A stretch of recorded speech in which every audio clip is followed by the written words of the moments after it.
Olá, queridos, graça e paz. Ótimo dia, ótima tarde e ótima noite para você. Eu gostaria de pedir a sua paciência e que fique até o final do vídeo e que, se possível for, compartilhe com seus contatos, com pessoas que você conhece e até com as pessoas que não são muito chegadas aos seus relacionamentos de amizade, apenas conhecidas. Assim, eu te peço, em nome de Jesus. Eu gostaria de falar sobre os pais, mais um dia dos pais, mas eu gostaria de falar de dois modos. Para você que é papai e para você que vai ser papai.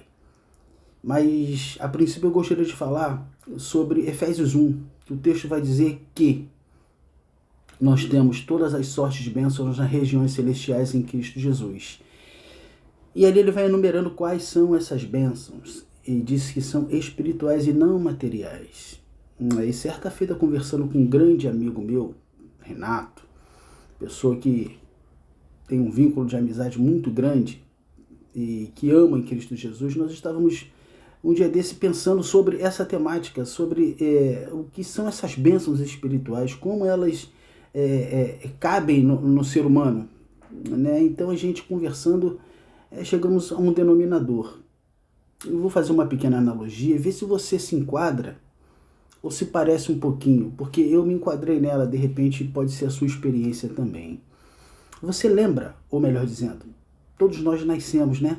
Do papai e da mamãe, e quando a gente era criança, bem pequenininha, a gente não largava o papai e a mamãe, era super dependente para tudo. Inclusive, era um grude só. Era o xodó, sempre foi o xodó do papai e da mamãe, mas a gente era um grude só. Trazendo isso para o lado espiritual, é a mesma coisa quando a gente nasce de Deus. Você lembra quando nasceu? Deixa eu explicar. Quando você nasce de Deus, você tem o chamado primeiro amor. Tudo é Bíblia. A consagração pode ser lá do outro lado da ponte do Rio Niterói, fazendo uma alusão. A gente vai. Pode ser noturno, diurno, pode ser qualquer tipo de pregação, qualquer igreja, qualquer convite. A nosso nascimento do primeiro amor, a gente fica desesperado para saber quem é esse Deus. E vai de um lado e para o outro, não quer largar de jeito nenhum. Como a gente nasceu do papai e da mamãe, a gente também, fisicamente, não queria largar de jeito nenhum. Mas só que a vida vai levando, né? E tem vários tipos de trajetórias. A gente vai começando a se entender por gente e chega à pré-adolescência. Ainda estamos agarrados lá no papai e na mamãe, mas a gente começa a conhecer outras coisas, outras novidades, amizades, e começa a ficar, entre aspas, independente, já consegue resolver andar um pouco sozinho, ir para a escola sozinho, já consegue voltar, mas ainda está preso muito firme o vínculo no papai e na mamãe. É assim também na vida espiritual. A gente teve aquele primeiro amor e começa a conhecer outras coisas. E outras coisas vão preenchendo um pouquinho aquilo que era único. Quem está conseguindo me entender? Começa, entre aspas, a ter um pouquinho de divisão. A gente começa a caminhar. Mas trazendo para o físico, a gente começa a chegar naquela parte da adolescência. Essa parte da adolescência é aquela que você e eu passamos, que a gente acha que sabe tudo, mais até do que o do papai e da mamãe. A gente depende dele para tudo, mas os assuntos deles são assuntos um pouco, como é que eu vou explicar para você? Pra gente que é jovem, ultrapassados. Eles dão conselhos, mostram como é que é a vida, mas a gente fala, eu sei como é que funciona. Eu sei tudo. Assim também é com Deus. A gente teve o primeiro amor, a gente começou a caminhar e chega um certo ponto que a gente começa a querer dar ordens para Deus, achando que Deus tem que fazer aquilo que a gente quer, ou então que a gente sabe mais do que Deus. É a nossa caminhada.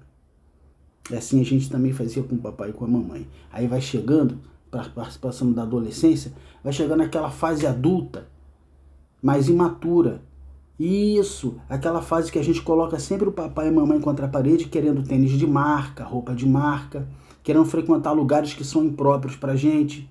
Mas como a gente já disse para eles, que a gente já conhece tudo, já sabe tudo, e que eles são ultrapassados, e a gente fazia isso, você lembra?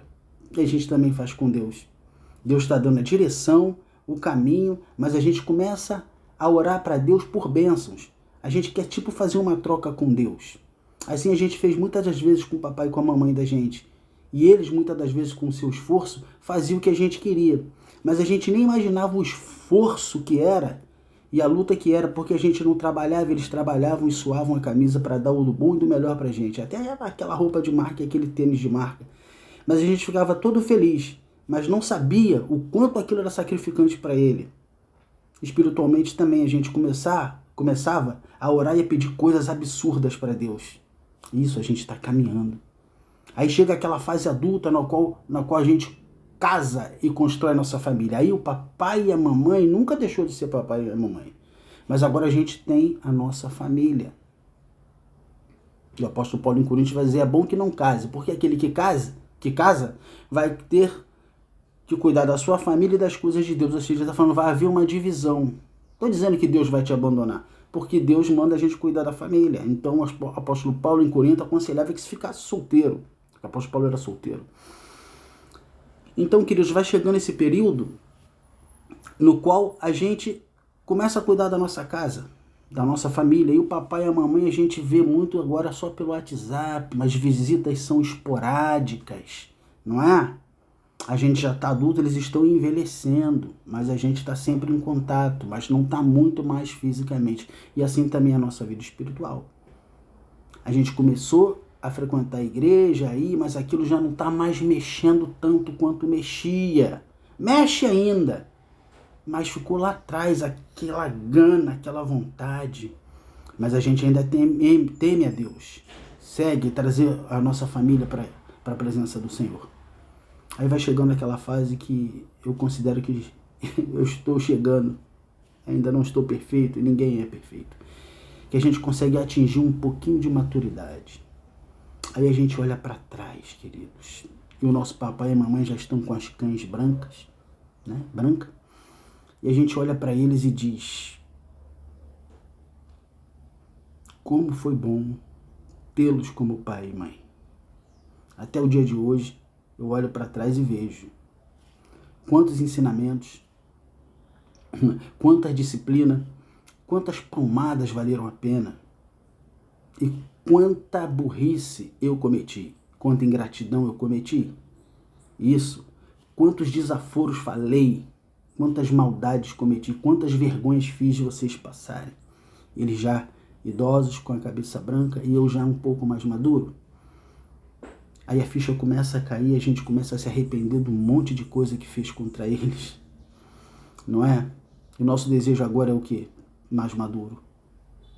Não é mais pedir nada a eles, é apenas tê-los na nossa vida presente, sentado ao lado deles, ainda como criança, apesar de já maduro, e pedir perdão. E falar quantas vezes ele foi um tolo. E agradecer por quantas vezes eles continuaram fiéis a nós e nos criando, mostrando o caminho. Assim também é com Deus, querido. Por isso, nas regiões celestiais em Cristo Jesus são as bênçãos espirituais. Porque quando você atinge um nível de maturidade, você já não quer mais barganhar com Deus. Você já não quer mais pedir coisas absurdas para Deus. Porque o Espírito Santo te mostrou que Deus foi contigo desde o dia que ele te fez nascer dele. E eu e você que fomos ingratos várias vezes. E hoje a gente chega na casa de Deus ou em meio às orações e diz: Senhor, muito obrigado por tua paciência e misericórdia para comigo. Hoje me tornei o homem que sou por causa de ti, Senhor. Apesar das minhas maldades, dos meus pecados, das minhas mazelas, o Senhor sempre me amou e teve paciência comigo. Hoje a gente ora a Deus não para pedir coisas, não para botar Deus contra a parede, mas simplesmente pedindo cada vez mais a presença dele. Como Moisés pediu: Senhor, não me faça sair daqui se a tua presença não for comigo, melhor dizendo. Vai chegar um nível na sua vida, eu espero que esteja chegando, como está chegando na minha, que a gente vai dizer: Senhor, a tua graça basta, a tua presença basta. Eu não quero presentes, eu quero presença.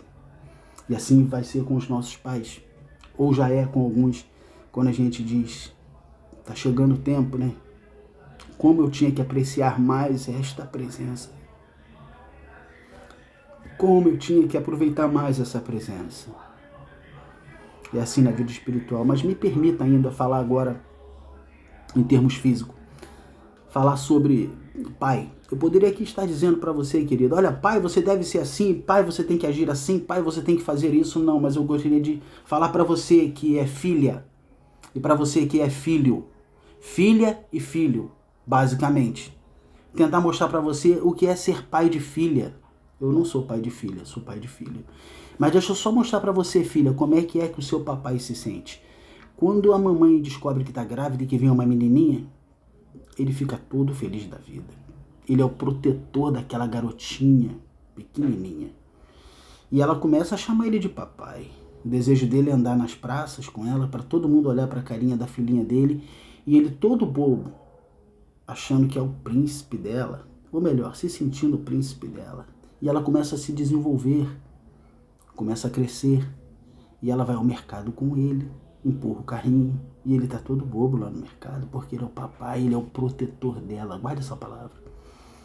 Mas ela começa a se desenvolver, queridos. E menina se desenvolve muito mais rápido do que menino, seja em termos físicos e em termos emocionais. E ela começa a ganhar o corpo, ficando maior. Aí o papai começa a olhar os meninos em volta. Mas ninguém percebe. Ele é o protetor dela. Aí chega aquela fase da paquera, do namoro. Ei, você que tem papai e é menina. Ele não fica lá no quarto dele? Geralmente tem uma televisão. Ele tá vendo a televisão e você tá com um colega lá na varanda ou na sala e a mamãe tá sempre perto. Ele pode pegar no cochilo lá no quarto, mas volte e meia ele acorda para falar para a esposa. Ei, minha esposa querida, tá na hora. Você já ouviu o tá na hora? Tá na hora do namorado ir embora. Ele não consegue dormir porque ele é o teu protetor, ele tá guardando você. Aí você chega àquela fase de adolescência e quer sair. E ele também não consegue dormir. Ele vai buscar você de carro, quer saber quem esteve, com quem andou. E o tempo vai passando, querido, ele vai envelhecendo, querida, melhor dizendo. E ele ainda é o seu protetor.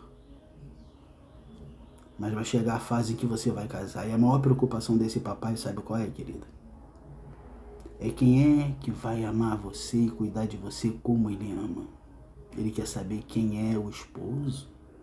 Ele quer saber tudo para quem ele está entregando a princesinha dele.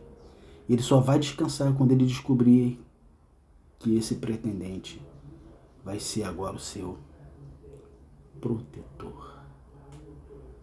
O papai de menina é apaixonado por ela. Chora escondido. O papai de menina é o protetor dela.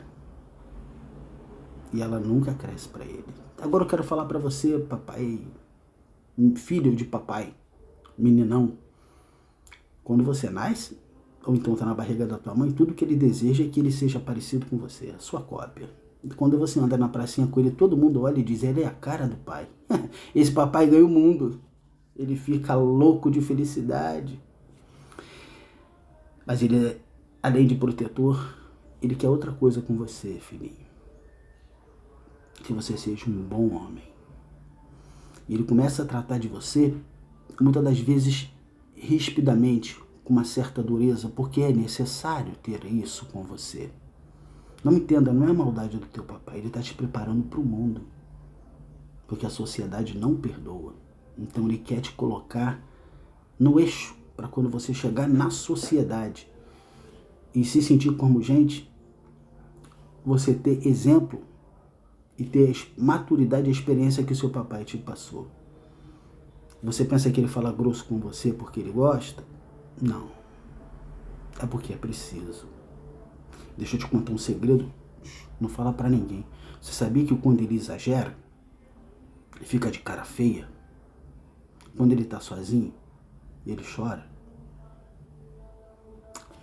Porque você, apesar de ser o menino dele, é uma criança para ele ainda. E por isso corta o coração. Ele tem que agir dessa forma. Para te preparar para a vida. Mas você chega àquela fase, na adolescência, que dá muito trabalho para ele. São escolhas que você faz que ele não concorda. Ele está te lapidando, trabalhando, cuidando de você, preparando um homem para a sociedade. A felicidade chega dele desde o princípio. Quando você nasceu, ele já é feliz, mas chega na plenitude é quando você já se forma como um adulto e agora casa. É um pai de família. Tem a sua esposa, marido de uma só mulher. Tem os seus filhos, cuidando dentro da casa como exemplo de Cristo. E é dito pela sociedade, aquele ali vai o filho do... Aí cita o nome do pai, parecido com o pai. Homem que procura andar em justiça, em honestidade. Homem cumpridor dos seus deveres, marido de uma só mulher, cuida bem da sua casa, bom vizinho, bem falado, aonde chega e que principalmente, querido, deixa saudade no coração das pessoas quando vai. Isso. Aí esse papai ganhou a vida, porque ele conseguiu fazer o menininho dele, que nunca vai deixar de ser menino, se tornar um adulto na qual é bem compreendido onde entra e sai. E é bem sucedido em tudo que faz.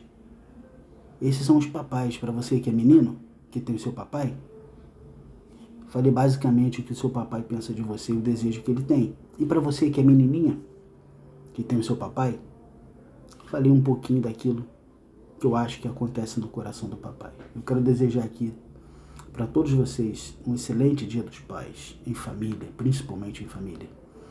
E para você que é pai e mãe, né? Tem a vida ali, infelizmente não tem mais o cônjuge e hoje cuida da família. Que o Senhor Jesus abençoe a sua vida. Lembrando, pai é pai. E o nosso pai é o nosso Senhor Salvador Jesus Cristo. É o nosso irmão mais velho e Deus é o nosso pai. Que venhamos sempre a consultar o nosso pai em tudo aquilo que venhamos a fazer.